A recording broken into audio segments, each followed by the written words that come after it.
Contrary to the diabolical narcissism programmed into modern minds on a daily basis from 1,000 sources, reality does not require our approval.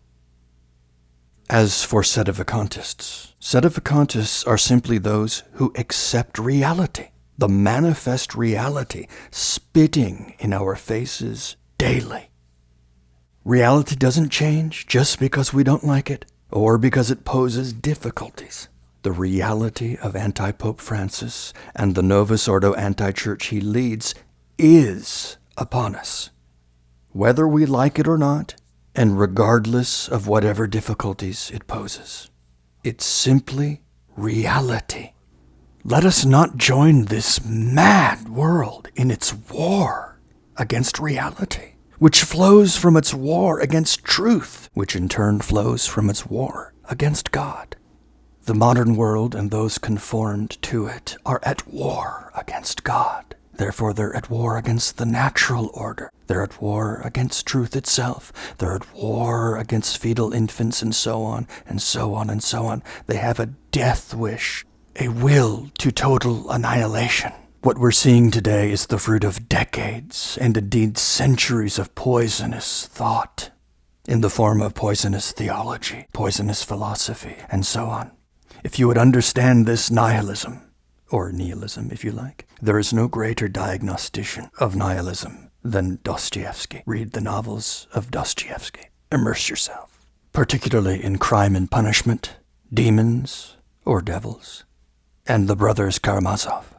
All translated by Richard Pivere and his wife. I believe her name is Larissa, and she has retained her Russian last name. I think it's Voronsky, something like that. As for getting real, really real, and accepting the foul reality of Antipope Francis and the Novus Ordo Antichurch he leads, I urge you, read these following 2 entries over at the superb Novus Ordo Watch site. First, this one, A Church Without Popes Forever? Response to an inquiring writer at 1 Peter 5. As you may know, 1 Peter 5 is a recognize and resist site. At the moment, they continue to have their heads firmly buried in the sand about present reality. Also see this one, Playing It Safe. Kennedy Hall and the Sedevacantist Wager. Kennedy Hall is also a recognize and resistor. These people, I am convinced, are of goodwill, yet they're mired in error. Do see these essays. They're linked below this video. Be not afraid. Be not afraid to get real. Really real. Behold, Antipope Francis, the most public heretic in the history of the world, one of the most evil men ever to walk the earth, making the likes of Stalin, Mao, and Hitler seem like small-time, petty neighborhood thugs in comparison. For Francis is leading millions upon tens of millions upon hundreds of millions of souls to eternal hell. Be not deceived by his false gospel. Be not deceived by his sugary words and his false humility. If you follow this man, you will end up in hell.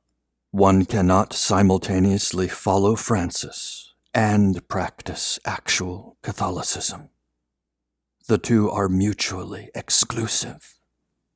To the extent that anyone in the Novus Ordo Antichurch is saved, it's because they're not following Francis. It's because they're defying Francis somehow. But the likelihood of their defiance diminishes the longer they stay yoked with Antipope Francis and the Novus Ordo Antichurch he leads. Actual Catholics before the Judas Council, before Vatican II, would not recognize this man as a Catholic. And there's nothing virtuous about recognizing him as a Catholic. Many timid souls speak of the dangers of not following a pope, but they don't speak of the dangers about following a false pope. And those who have eyes to see and ears to hear know that by following this man, you are not following the true gospel of Christ. You are not following the vicar of Christ. It's no accident that this man has renounced the title of Vicar of Christ. Just think about that. Did you ever dream that you would live in a time of a man whom the world sees as a pope, who claims to be a pope, and yet who has renounced the title of Vicar of Christ? That alone tells you what you need to know about this man. And so I urge you, if you seek to be an actual Catholic, if you seek to follow actual Catholicism, you cannot follow this man. Again, his attack on the actual Catholic Mass is not an accident. Just think about that. Did you ever dream that a man claiming to be Pope would attack the actual Roman Rite? And yet this attack, this diabolical attack, has been met with mere murmurs from those few today who still embrace actual Catholicism. We've become desensitized to all of the things these papal pretenders since Vatican II have done and said. We need to resensitize. We need to rediscover a sense of holy horror about what these men have said and done. For example, what John Paul II did at the 1986 Assisi event. Blasphemy. Utterly scandalous what he did at Assisi.